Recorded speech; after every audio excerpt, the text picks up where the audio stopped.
नमस्ते everyone, hi this is Anjali. Welcome to my channel it's Yog essence plus. आज की video भी हमारी हार्ट सीरीज के ऊपर यानी कि ब्लड प्रेशर सीरीज के ऊपर ही चल रही है। लास्ट वीडियो में मैंने बात करी थी ब्लड प्रेशर क्या होता है, हाई बीपी क्या होता है, क्या सिम्टम्स हैं, क्या कॉजेज हैं और कैसे हम इसका सोल्यूशन निकाल सकते हैं। तो हार्ट एक ऐसा ऑर्गन है जो हमारी लाइफ टाइम दैट मीन्स कि हमारे बर्थ से लेके हमारी डेथ तक काम करता रहता है। और हमारा हार्ट जो होता है वो एक दिन में 7000 लीटर ब्लड को पंप करता है, जिसमें से 70% ब्लड जाता है हमारे ब्रेन को और 30% ब्लड होता है हमारे बाकी बॉडी के जो ऑर्गन्स हैं उनके द्वारा एफिशिएंटली यूज होता है। नाउ हार्ट इतना इम्पोर्टेंटली इतनी एफिशिएंटली काम करता है, लेकिन उसका एक रिदम क्या होता है। हार्ट बहुत ही डिसिप्लिन वे में काम करता है, बहुत ही एफिशिएंटली काम करता है। हम कई बार सुनते हैं कि ऊपर का ब्लड प्रेशर, नीचे का ब्लड प्रेशर, ये होता क्या है। एक्चुअली ऊपर का ब्लड प्रेशर जिसको हम बोलते हैं systolic blood pressure, top blood pressure, नीचे का ब्लड प्रेशर जिसको हम बोलते हैं diastolic blood pressure, that means की बॉटम ब्लड प्रेशर। अभी सिस्टोलिक डायस्टोलिक क्या होता है। सिस्टोलिक ब्लड प्रेशर, हमारा हार्ट जब बीट करता है तो दैट मीन्स कि हमारा हार्ट जब कॉन्ट्रैक्ट होता है तो वो ब्लड को पंप करता है और ब्लड को ब्रेन और बाकी के बॉडी ऑर्गन्स तक पहुंचाता है, तो उसे बोलते हैं सिस्टोलिक ब्लड प्रेशर यानी कि ऊपर का ब्लड प्रेशर, जो कि नॉर्मल है 120 to 130। लेकिन जो हमारा नीचे का ब्लड प्रेशर होता है इसे हम बॉटम ब्लड प्रेशर बोलते हैं। जब हमारा हार्ट रिलैक्स करता है, कॉन्ट्रैक्ट किया तो ब्लड का फ्लो हुआ, ब्लड को पंप किया बॉडी ऑर्गन्स में ब्रेन तक, लेकिन जब रिलैक्स हो गया तो वो जो प्रेशर क्रिएट होता है आर्टरीज पर उसको बोलते हैं डायस्टोलिक ब्लड प्रेशर। तो हमने समझा systolic blood pressure that means कि कॉन्ट्रैक्ट हो रहा है हार्ट तो ब्लड पंप हो रहा है बॉडी ऑर्गन्स में, तो कॉन्ट्रैक्ट करते वक्त जो आर्टरीज पर प्रेशर पड़ रहा है सिस्टोलिक, और रिलैक्सेशन टाइम है हमारे हार्ट का जो रिलैक्स हो रहा है तो वो जो प्रेशर पड़ता है आर्टरीज पे that is diastolic blood pressure. दोनों ही अपनी जगह बहुत ज्यादा इंपॉर्टेंट है। सिस्टोलिक 120 से नीचे जाता है 110 तक ठीक है, लेकिन 110 से जब नीचे जाता है या 190 हो गया, 80 हो गया तो बहुत कम ऑक्सीजन हमारे ब्रेन को सप्लाई होती है। हमने कंप्लीटली काम नहीं कर पाता है, ब्रेन ठीक से काम नहीं कर पाता है, मेंटल पीस नहीं मिल पाता है, हमें वीकनेस होती है, चक्कर आते हैं, बहुत सारी चीजें लास्ट वीडियो में हमने बात करी थी, आप उसको देख सकते हैं अगर आपको कोई भी कंसर्न ऐसा है आप जानना चाहते हैं। अगर हमारा डायस्टोलिक ब्लड प्रेशर बहुत गड़बड़ करता है तो भी बहुत इश्यू है। Diastolic blood pressure that means relaxation हमने बात करी थी। पहले इस पे आने से पहले हम बात करते हैं कि जो 0.3 सेकंड टाइम हमारा हार्ट लेता है कॉन्ट्रैक्ट करने में और 0.5 सेकंड हमारा हार्ट लेता है रिलैक्सेशन में, तो 0.5 plus 0.3 is equal to 0.8 second. अब ये 0.8 सेकंड हमारा हार्ट के द्वारा लिया जाता है ये टाइम एक बीट को कंप्लीट करने में, एक कार्डियक साइकिल को कंप्लीट करने में। 1 cardiac cycle is equal to 1 beat.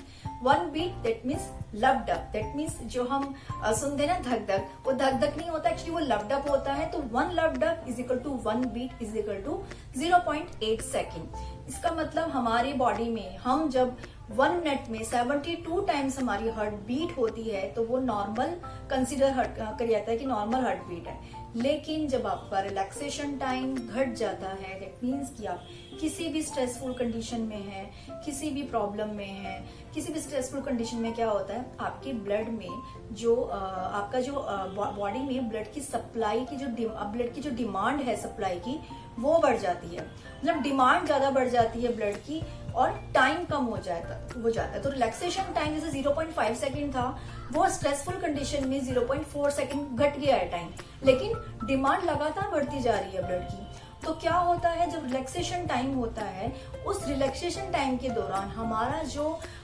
Impure blood है वो लंग से ट्रेवल करता हुआ प्योरिफिकेशन प्रोसेस के लिए तैयार हो रहा होता है। तो जब ये टाइम कम हो जाता है तो हमारा हार्ट, हमारा जो ब्लड है वो जो 100% प्योरीफाई हो रहा था 0.5 सेकंड में रिलैक्सेशन टाइम में, और रिलैक्सेशन टाइम कम होते ही अगर 0.4 हुआ है तो हो सकता है वो 80% ब्लड ही प्योरीफाई हो सकता है 0.4 सेकंड में आपका जो हार्ट बीट है 72 से बढ़कर 82 टाइम्स पर मिनट हो जाए। जैसे ही 0.4 सेकंड से 0.3 सेकंड रिलैक्सेशन टाइम कम हुआ, बॉडी में ब्लड की डिमांड बढ़ती जा रही है बट टाइम कम होता जा रहा है, तो और कम प्योरीफाई होगा आपका ब्लड, क्योंकि उसको टाइम ही नहीं मिल रहा है प्योरिफिकेशन के लिए।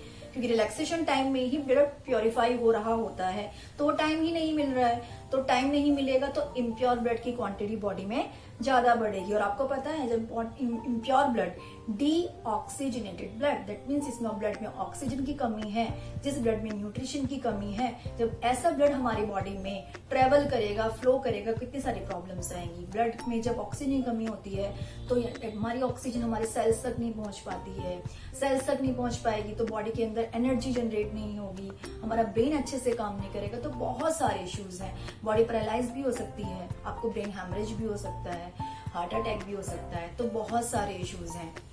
इसलिए बोला जाता है डीप ब्रीदिंग कीजिए, एब्डोमिनल ब्रीदिंग कीजिए, बैली ब्रीदिंग कीजिए, क्योंकि डीप ब्रीदिंग होता है वो आपके ब्लड को, ऑक्सीजनेटेड ब्लड को अच्छे से सर्कुलेट करता है, ब्लड को फ्लो करता है बॉडी में और आपको हेल्प करता है।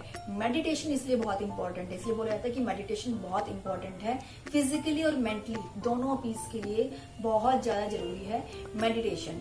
तो ये बात करी हमने सिस्टोलिक की और हमने करी बात डायस्टोलिक की। दोनों ही अपनी जगह बहुत इंपॉर्टेंट है, अपने खान पान का, अपनी लाइफ स्टाइल का, उठना बैठना जागना सोना बहुत इंपॉर्टेंट है।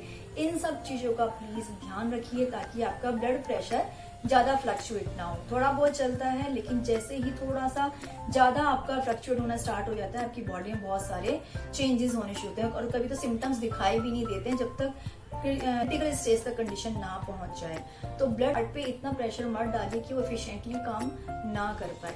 तो ध्यान रखिए अपनी सेहत का। अगर आपको वीडियो अच्छी लगी हो तो प्लीज इसको सब्सक्राइब कीजिए, चैनल को सब्सक्राइब करेंगे तो आपको ऐसे अपडेट्स और मिलते रहेंगे। आपको कोई भी क्वेरी है, आपको कोई भी कमेंट है तो कमेंट सेक्शन बॉक्स में कमेंट्स जरूर कीजिएगा।